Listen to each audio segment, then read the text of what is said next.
Terdengar, Pak? Oke. Sebentar.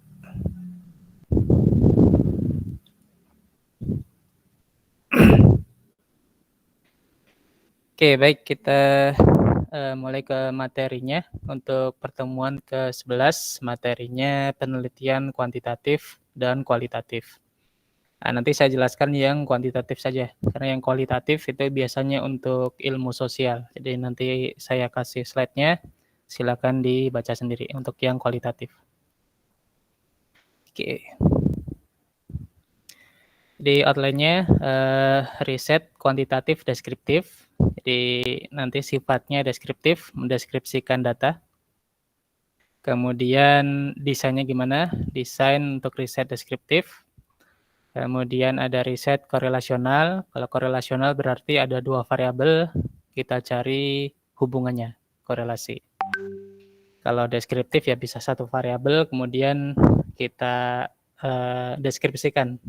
Kita bikin ringkasannya, ringkasan dari data, itu deskriptif. Kalau korelasi berarti minimal dua variabel. Kemudian hati-hati, yang D ya, hati-hati untuk menerjemahkan hasil korelasi. Jadi korelasi belum tentu ada hubungannya, ada sebab akibatnya.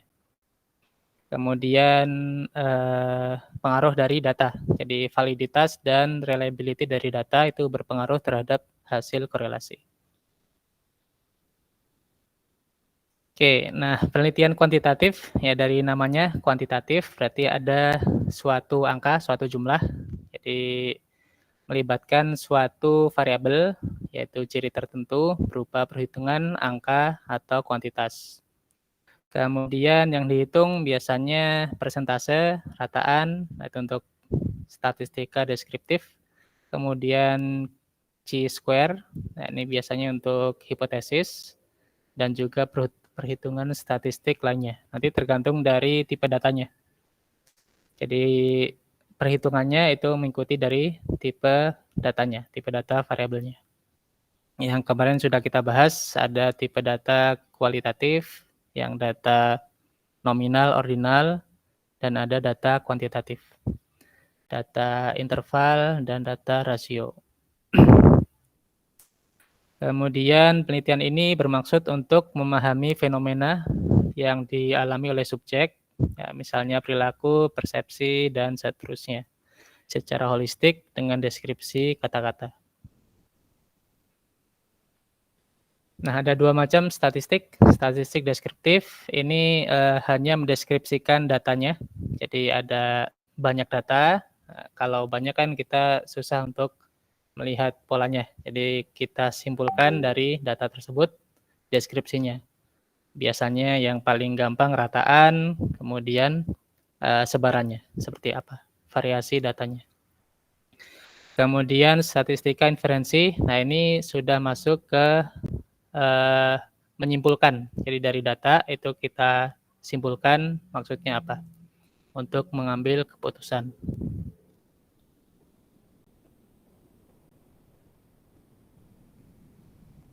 Ini penjelasannya. Jadi untuk mengidentifikasi karakteristik, kemudian untuk mengeksplor korelasi yang mungkin terjadi antara dua atau lebih variabel. Kemudian riset deskriptif itu tidak mengubah situasi, jadi dia cuma mengamati saja. Mengamati situasi yang sedang diamati, sedang diinvestigasi. Strateginya sampling, kemudian observasi, interviewing, dan yang lain. Nah, paling banyak nanti ya sampling survei. Oke, kemudian desainnya ada macam-macam ya tadi untuk penelitian deskriptif. Jadi ada observasi, pengamatan, kemudian ada riset korelasi, berarti ada dua variabel atau lebih yang akan dibandingkan. Kemudian developmental design, nah ini saya nggak tahu nih. Kemudian survei research, nah ini riset survei, ini yang paling banyak dilakukan untuk penelitian deskriptif. Jadi kita ingin mendeskripsikan suatu fenomena, nah kita pakai riset survei. Nah, survei pasti pakai sampling, nggak mungkin kita survei semuanya. Kalau survei semuanya namanya sensus, bukan survei lagi. Nah, tekniknya pakai sampling. Oke, nanti akan dihasilkan informasi. Nah, kemudian kita simpulkan, kita apa ya? Kita ringkas dalam bentuk statistika deskriptif. Oke, ini kudu di-admit satu-satu nih. Pakai email IPB ya. Jadi saya nggak usah admit satu-satu. Kemudian yang paling banyak dilakukan adalah riset survei pada semua disiplin.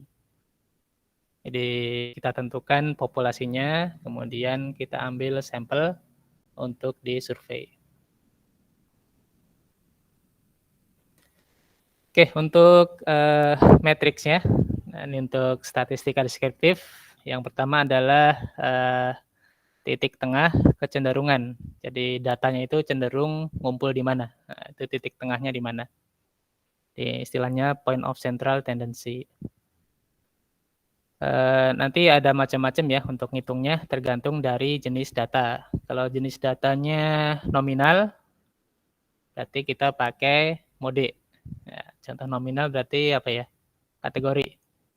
Misalnya apa nih? Agama kan nominal. Islam, Kristen, dan seterusnya. Nah, ini nanti pakainya mode. Jadi mana yang terbanyak. Di agama yang terbanyak di Indonesia, misalnya Islam berapa persen. Itu pakai mode. Jadi data yang paling banyak muncul. Itu mode. Kalau mungkin data numerik, mungkin kalau yang paling banyak muncul nggak selalu di tengah ya. Jadi kalau data numerik itu nggak selalu di tengah kalau mode.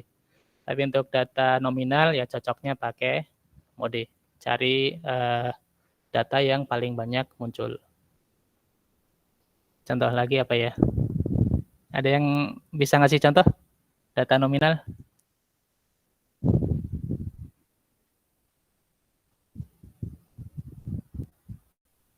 Nggak ada. Udah, kita lanjut. Oke, terus mode cocoknya untuk data nominal. Jadi data mana yang paling banyak muncul. Kemudian yang kedua median. Nah, kalau median itu titik tengah. Jadi data diurutkan dari terkecil sampai terbesar, titik tengahnya di mana. Nah, ini cocok untuk data ordinal. Jadi data kualitatif yang ada tingkatannya. Contohnya yang ada tingkatannya misalnya jenjang pendidikan. Nah, kan dari SD, SMP, SMA, kemudian S1, S2, S3. Nah, itu untuk rataannya ya nggak bisa rataan kan datanya data kualitatif, data ordinal. Jadi kita pakai median. Di datanya diurutkan, nanti tengahnya di mana? Itu untuk rataannya, pakai median. Rata-rata pendidikan di Indonesia.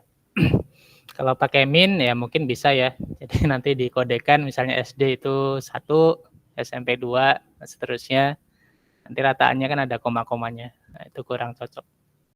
Untuk data ordinal kita pakai median. Oke, lanjut yang berikutnya adalah min. Ini rataan. Nah, rataan untuk data kuantitatif. Jadi kalau bentuknya angka, itu data rasio dan data interval. Nah, kita pakai rataan. Jadi dijumlah semua, kemudian dibagi dengan banyaknya data. Oke, ada pertanyaan dulu untuk ini statistika deskriptif yang titik tengah.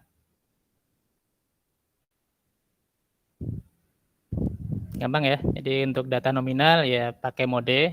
Ya biasanya kan frekuensi terbanyak itu siapa gitu kan. Ya kayak apa? Pemilu gitu kan. Banyak siapa berapa persen itu pakai mode. Kemudian untuk data yang ordinal ada urutannya pakai median. Kemudian untuk data angka pakai min, dataan. Oke, fungsinya apa? Ya, titik tengah ini untuk prediktor sebagai alat untuk memprediksi. Jadi datanya itu tengahnya di mana gitu, rataannya di mana. Jadi kalau kita bicara warga negara rata-rata, nah itu misalnya apa ya?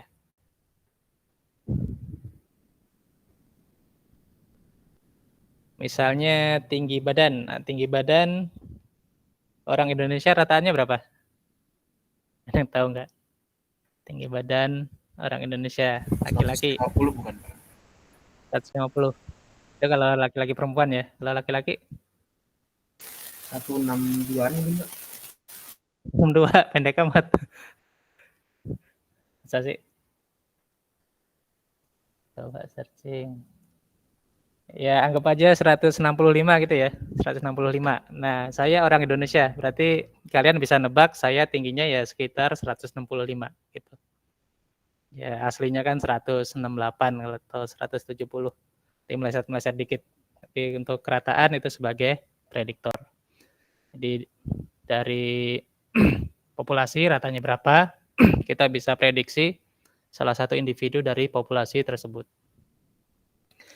Misalnya rataan gaji. Nah, rataan gaji dosen berapa gitu. Nah, kalian bisa nebak gaji saya berapa gitu.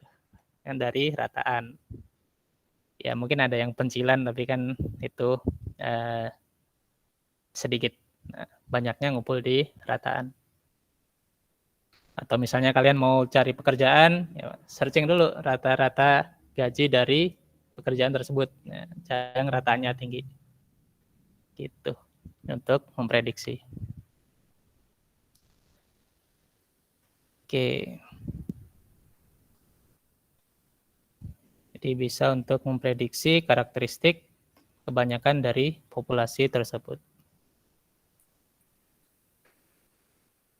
Oke, tadi kita bicarakan bisa sebagai prediksi. Nah, tapi ada pencilan. Nah, jadi pertanyaan dibalik.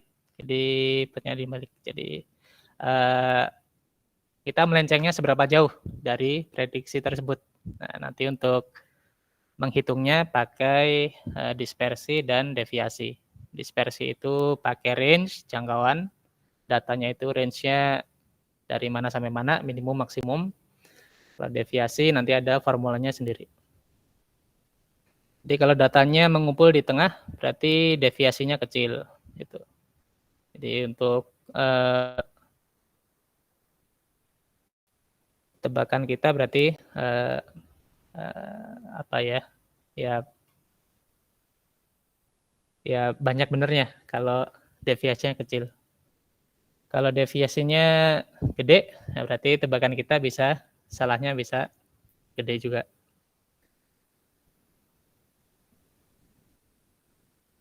Oke, jadi datanya seragam kalau dia ngumpul di tengah. Jadi di sekitar rataannya. Nah, untuk ukuran dispersi atau spread itu kita pakai ukurannya range. Nah, range ini gampang aja, range-nya dari maksimum sampai minimum dikurangi. Misalnya ada data seperti ini, nah berarti range-nya 15 sampai 1. Jadi range-nya 15. Ini dikurangi ya. Berarti range-nya 14. 15 kurangi 1. Nah, tapi range ini kurang bagus untuk melihat secara keseluruhan dari data. Misalnya di sini contoh ini, nah 15 ini kan pencilan. Kalau kita cuma lihat range-nya 1 sampai 15, berarti kan tengah-tengahnya 8. Nah, padahal di sini enggak, rataannya kan di sini ya 4 nih, 4 atau 3. 3,5 gitu kan. Karena 15 ini pencilan. Jadi nanti ada ukuran yang lain. Kita pakai ukurannya yang standar adalah standar deviasi. Jadi ukuran standar untuk mengukur variabilitas dari data. Cara mengukurnya gimana? Jadi seberapa jauh data tersebut dari rataan. Gitu. Jadi yang X bar ini rataan, yang X ini masing-masing datanya. Jadi masing-masing data dikurangi dengan rataan, dikuadratkan, biar hasilnya absolut.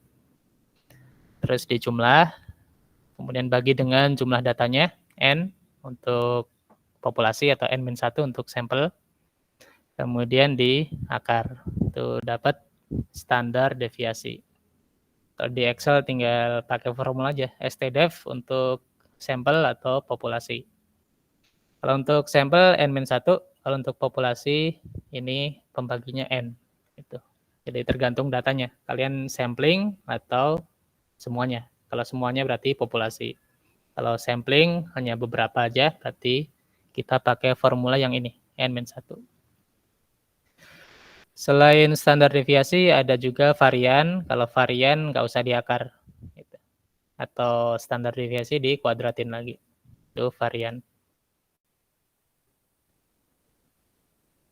Simbolnya beda ya. Kalau simbolnya untuk sampel berarti S, standar deviasinya. Kalau simbol untuk standar deviasi populasi, simbolnya S kecil, sigma ya, sigma kecil. Itu untuk populasi. Dibagi dengan N.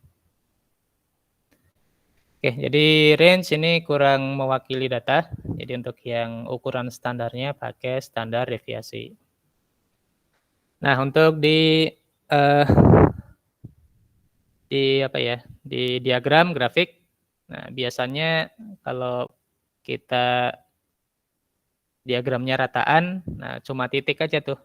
Nah, kalian bisa tambahkan standar deviasinya. Jadi spreadnya seberapa. Itu kalau grafik yang bagus. Jadi dari data yang udah di rata-ratakan, nah nanti ada juga sebarannya seberapa. Oke, ada pertanyaan dulu untuk ukuran statistika deskriptif, rataan dan standar deviasi. Itu sih standarnya.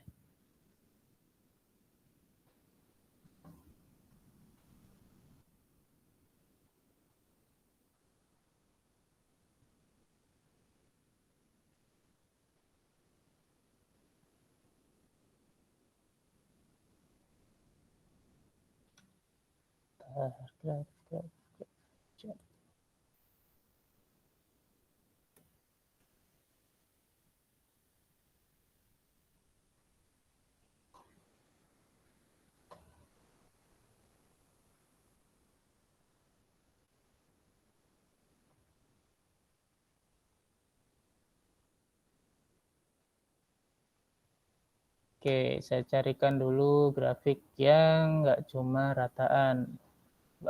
Yang mana ya? Oh, masih belum di-share ya.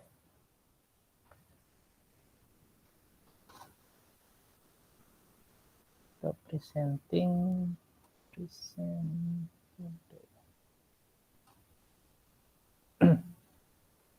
Oke, contohnya yang seperti ini. Jadi bisa dibuka. Itu misalnya rataan temperatur untuk perharinya. Nah, kalau cuma rataan kan satu titik. Kalian bisa tambahkan deviasinya. Ya, satu sehari itu deviasinya seberapa.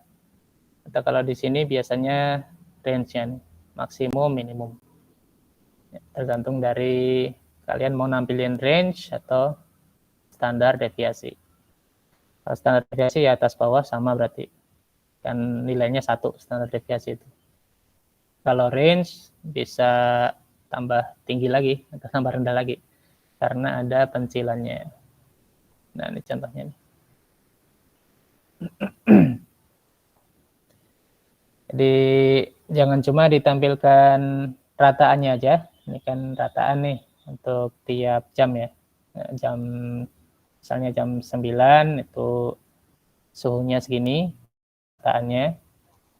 Nah, kalau cuma rataan nggak kelihatan kalau datanya banyak.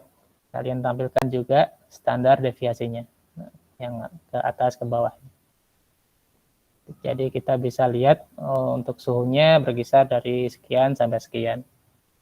Itu untuk grafik yang menampilkan rataan plus standar deviasi. Kemudian untuk range itu biasanya di box plot. Nah, kalau ini standar deviasi nih, jadi ke atas ke bawah itu nilainya sama.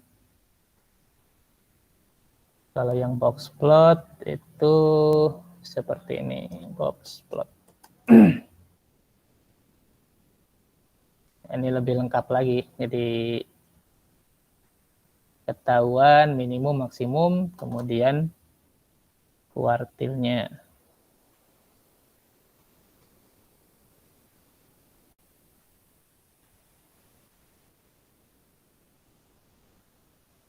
Agak lama ya. Jadi untuk rataannya harusnya titik di tengah sini. Kemudian ini tuh kuartil 1, kuartil 2, kuartil 3. Berarti kuartil 2 nih rataan nih minnya. Kemudian minimum maksimum. Ya. Terus kalau ada titik di atas berarti ini pencilan nih yang dianggap sebagai pencilan. Itu untuk box plot. Ya, atau lebih keren lagi scatter plus box plot. Jadi yang scatter ini datanya, kemudian yang sebelahnya adalah deskripsinya nih. Jadi rataannya di sini, kemudian kuartil 1, kuartil 3 yang di kotak ini. Jadi dari kuartil 1 sampai 3. Kemudian yang paling atas ujung sama ujung bawah ini minimum maksimum gitu. Nah, itu box plot. Ya kalau terlalu ramai ya pakai standar deviasi aja nih. Jadi, tapi kalau standar deviasi tidak menunjukkan minimum dan maksimumnya. Oke, itu contoh untuk di grafiknya.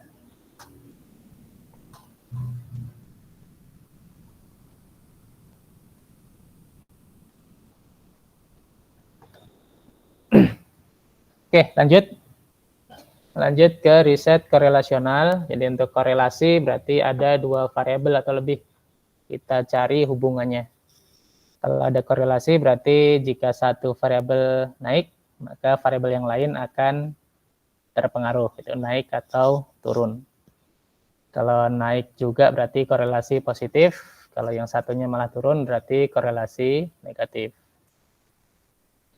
Ini nanti chartnya pakai scatter plot, jadi dari dua data, nanti X sama Y, XY. Kemudian di scatter plot, nanti cari trennya. Nah, trennya gimana?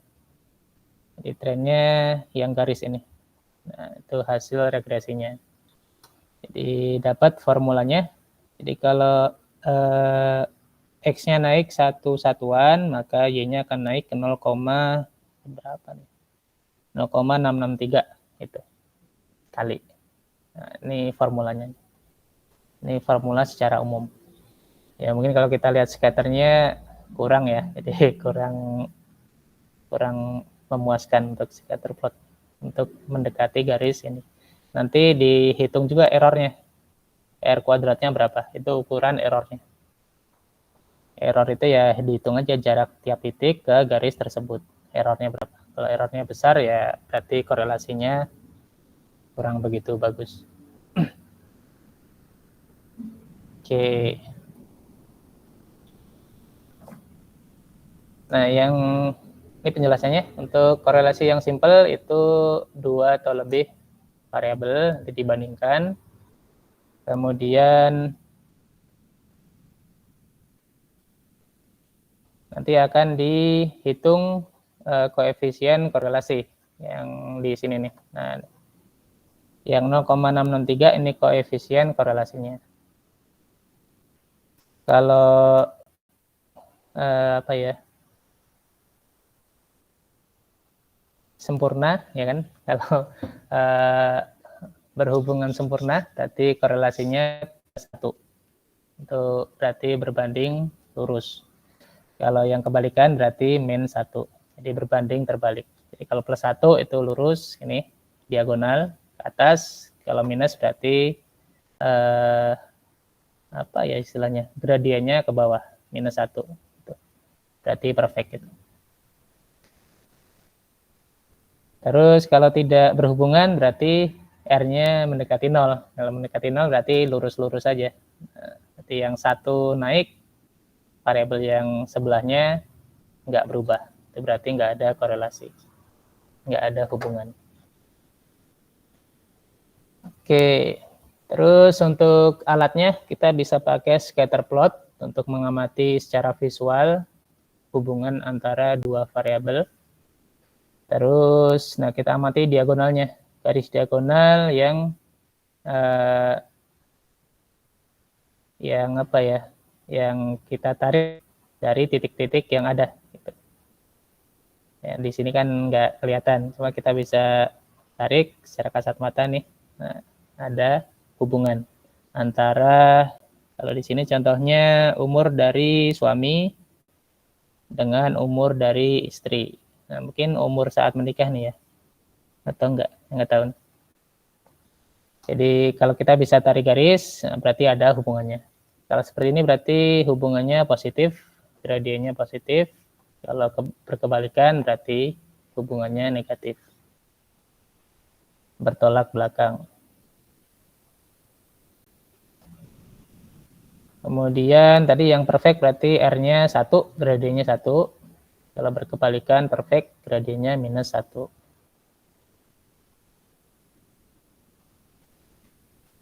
Oke, mungkin ini penjelasannya nggak nyambung ya. Ini reading level. Nah, kalau yang gambarnya ini umur suami, umur istri. Misalnya biasanya umur suami lebih tua ya, berarti yang di sini nih. Umur suami lebih tua, misalnya suaminya 55, istrinya 45. Tapi secara umum itu umur suami dan istri itu sama. Gitu. Tapi ada juga yang umur istrinya lebih tua. Oke, kita bisa tarik garis tren pakai regresi linear. Nanti tinggal di Excel ya tinggal klik aja tren, nanti ada formulanya. Y sama dengan berapa? Itu formula untuk korelasinya. Oke. Kemudian nah dari scatter plot kita bisa tarik kesimpulan bisa dari homogenitas atau heterogenitas datanya seperti apa. Misalnya kalau di sini yang bagian bawah lebih homogen, kalau bagian atas ini lebih menyebar. Ya, kalau ya lebih menyebar. Kemudian derajat dari korelasi, ya, derajatnya R. Ini derajatnya berapa? Ini mendekati 1 nih ya. Nggak tahu nih kalau dihitung beneran. Derajatnya yang di sini nih. Kalau kalian pakai Excel bisa tampilkan formulanya. Ini derajatnya yang ada variabel X-nya. Oke, sama dengan ini offset, nanti dia naik 1,62. Kemudian slope-nya, gradiennya 0,663. Nah, ini derajatnya.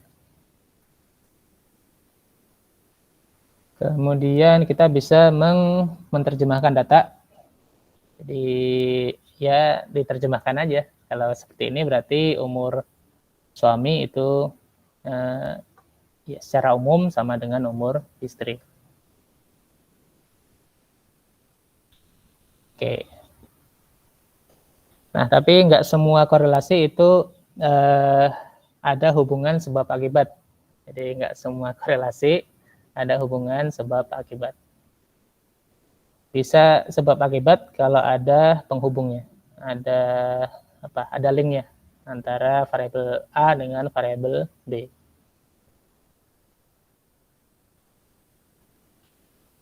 Contohnya, misalnya populasi dari burung di kebun raya naik, terus populasi di Thailand, populasi gajah di Thailand juga naik. Nah, ini kan berkorelasi. Populasi burung naik, populasi gajah naik. Tapi bukan sebab akibat, karena ya nggak ada yang menghubungkan antara keduanya. Oke, kemudian untuk riset yang korelasi, itu alatnya harus, kemarin itu harus valid dan reliable. Kalau alatnya nggak valid atau nggak reliable, ya nanti titik datanya akan salah. Jadi mungkin nggak, ya korelasinya bisa salah nanti. Oke, itu aja untuk kuliahnya. Ada pertanyaan?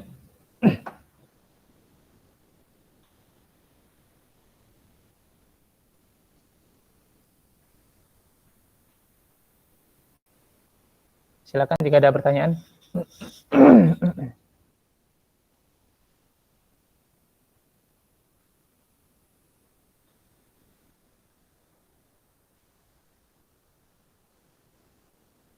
Untuk yang slide kedua itu penelitian kualitatif, jadi lebih ke ilmu sosial mungkin ya. Jadi saya skip aja, nanti kalian bisa baca sendiri kalau tertarik.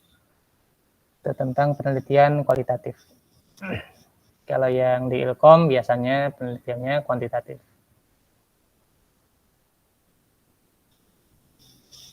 Kalau yang kualitatif itu ya lebih suka-suka, jadi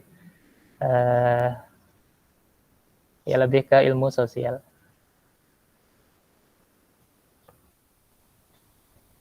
Nanti mungkin kalian bisa ini ya, bisa tugas saja kali ya. Nanti saya kasih data, kemudian bikin scatter plot, nah kemudian cari ininya, trennya gimana.